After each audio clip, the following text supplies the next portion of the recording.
যেই নারীরা নিজের কোটাকে উৎসর্গ করে দিল, নিজের কোটাকে উৎসর্গ করে দিয়ে মাঠে নেমে পড়লো, সেই নারীকে শুধুমাত্র আমি নারী হিসেবে কেন কল্পনা করবো? এই যে মিস ইনফরমেশন, ডিসইনফরমেশন, অনলাইন প্রপাগান্ডাগুলো ছড়ানো হচ্ছে, প্রিয় ঢাকা বিশ্ববিদ্যালয়ের শিক্ষার্থীবৃন্দ, আপনারা সচেতন হন।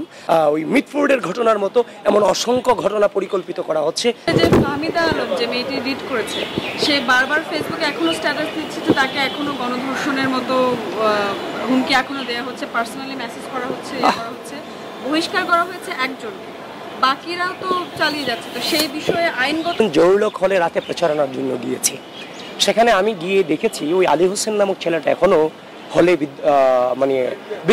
হলে এখনো তার যথাযথ অবস্থান বিদ্যমান রয়েছে।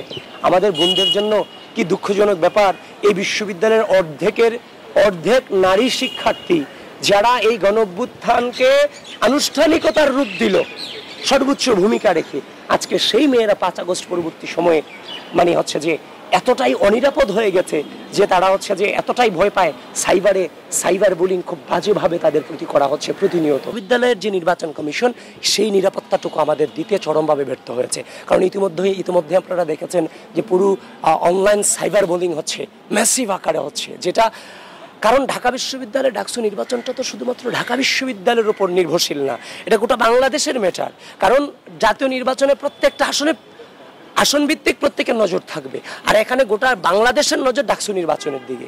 এখন আপনি যে এই যে সাইবার বুলিং আপনাদের প্রার্থীদেরকে নিয়ে হচ্ছে, আপনি প্রপারলি প্রেস ব্রিফিং করে বলছেন না যে আপনার প্রার্থীদেরকে হ্যারেস করা হচ্ছে, সাইবার বুলিং হচ্ছে। যারা করছে আপনারা সচেতন হন। রাষ্ট্রকেও বিশ্ববিদ্যালয় প্রশাসন নির্বাচন কমিশন সে সহায়তা রাষ্ট্রের কাছেও চাচ্ছে না। যদি রাষ্ট্র তাদেরকে না করে, সহযোগিতা না করে, তারা এটা স্পষ্টভাবে বলছেও না।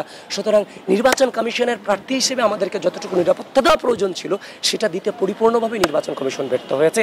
এই জিনিসগুলো আমরা গতকালকে জানিয়ে আসছি, এবং বারবার একটা জিনিস গোটা বাংলাদেশকে এবং ঢাকা বিশ্ববিদ্যালয়ের শিক্ষার্থীদেরকে আমরা জানাতে চাই, আমরা যদি কোনো ভুল করি, যদি কোনো অপরাধ করি, 24/7 জনতার আদালতে, ঢাকা বিশ্ববিদ্যালয়ের শিক্ষার্থীদের আদালতে জবাবদিহিতা করবার জন্য প্রস্তুত আছি, পরিপূর্ণভাবে প্রস্তুত আছি, এবং সেটা যদি শাস্তি হয় সেটা মাথা পেতে নেওয়ার জন্য প্রস্তুত আছে।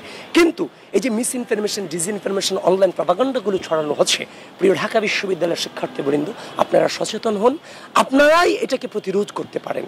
আপনারা যথেষ্ট ম্যাচিউরড, এই জিনিসগুলো যদি না ঘটে আপনারা যথেষ্ট সচেতন থাকবেন, এবং এই জিনিসগুলোকে প্রতিরোধ করার জন্য আপনারাও আপনাদের সোশ্যাল যে মাধ্যমগুলো আছে, এগুলোতে আপনাদের জায়গা থেকে আপনারা প্রতিবাদ জারি রাখবেন। এটাই ঢাকা বিশ্ববিদ্যালয়ের শিক্ষার্থীদের কাছে আমার যে আহ্বান। এবং ওই মিটফোর্ডের ঘটনার মতো এমন অসংখ্য ঘটনা পরিকল্পিত করা হচ্ছে সাইবার বুলিং করার জন্য নির্বাচন কেন্দ্রিক। তো এই জিনিসগুলোতে সাংবাদিক ভাইয়ের, আপনারা যারা মেইনস্ট্রিম মিডিয়া আছেন, আপনারা সচেতন থাকবেন। যে ফাহমিদা আলম যে মেয়েটি রিড করেছে, সে বারবার ফেসবুকে এখনো স্ট্যাটাস দিচ্ছে যে তাকে এখনো গণধর্ষণের মতো হুমকি এখনো দেওয়া হচ্ছে, পার্সোনালি মেসেজ করা হচ্ছে, বহিষ্কার করা হয়েছে একজন, বাকিরাও তো চালিয়ে যাচ্ছে। তো সেই বিষয়ে আইনগত জরুরক হলে রাতে প্রচারণার জন্য গিয়েছি, সেখানে আমি গিয়ে দেখেছি ওই আলী হোসেন নামক ছেলেটা এখনো হলে হলে এখনো তার যথাযথ অবস্থান বিদ্যমান রয়েছে। এখন আপনি প্রশাসনিক একাডেমিক যে সিদ্ধান্তটা আপনি নিয়েছেন, এটা তো দৃষ্টান্তমূলক ব্যবস্থা নয়। এই দৃষ্টান্তমূলক ব্যবস্থার জন্য একাডেমিক সিদ্ধান্তের পাশাপাশি প্রশাসনিক সিদ্ধান্ত নেওয়াটা খুবই জরুরি ছিল।